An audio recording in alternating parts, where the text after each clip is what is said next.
10 Things Jesus Taught About Women and a Few Things He Didn't Teach by Susan Hunt. What Jesus Taught, number 2.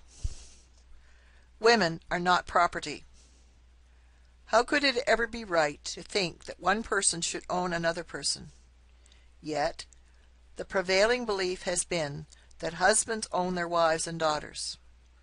The notion is that wives are the property of husbands, and therefore they are expected to serve in their proper place as the domestic and maternal overseers of the man's household.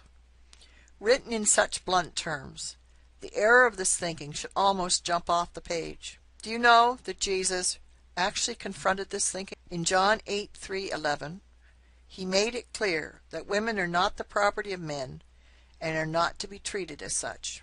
This point can easily be lost because most of us lack the knowledge to read it with understanding.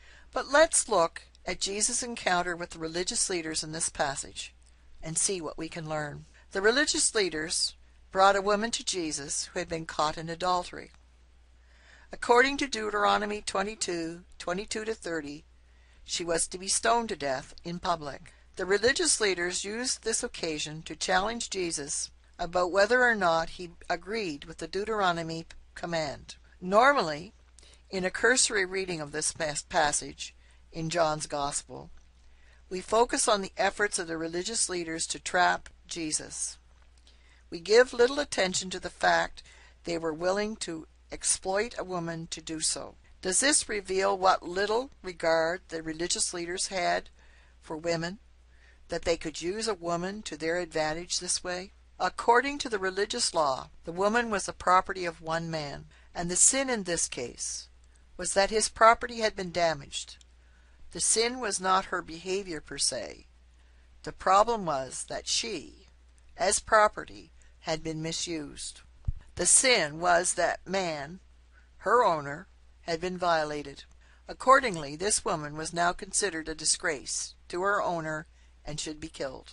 Also, according to the law, the man was to be stoned to death, not for adultery per se, but because he had violated another man's property.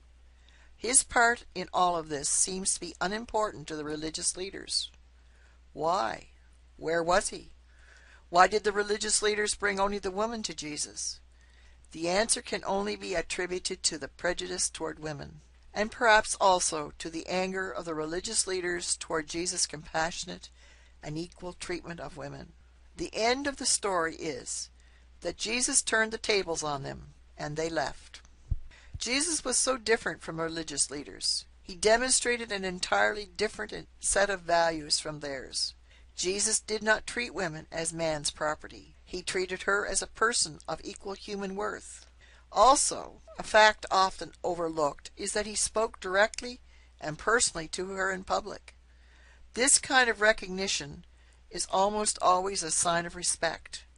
In this case, Jesus made this woman a subject of his respect, instead an object of social disgrace. How many times have we, simply because we are women, been treated as though we were invisible or with disrespect? Beyond this point, Jesus, by speaking to the woman publicly, was doing something that the culture prohibited.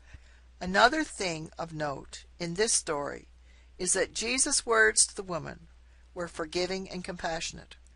Without embracing sin, he related to her in a way that did not cast blame or shame on her. He gave her a new start in life. Neither do I condemn you. Go and sin no more. John 8:11, New King James Version. The stated purpose of the religious leaders in this situation had been to trap Jesus, John 8:6.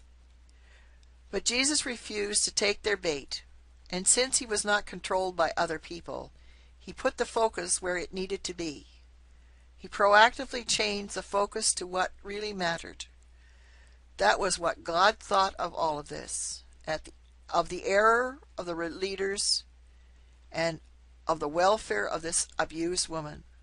And he showed that this woman was not a piece of human property, not a tool of religious systems, not a worthless item to be used as men pleased. She really was worth something to God. Today, whose values do we embrace?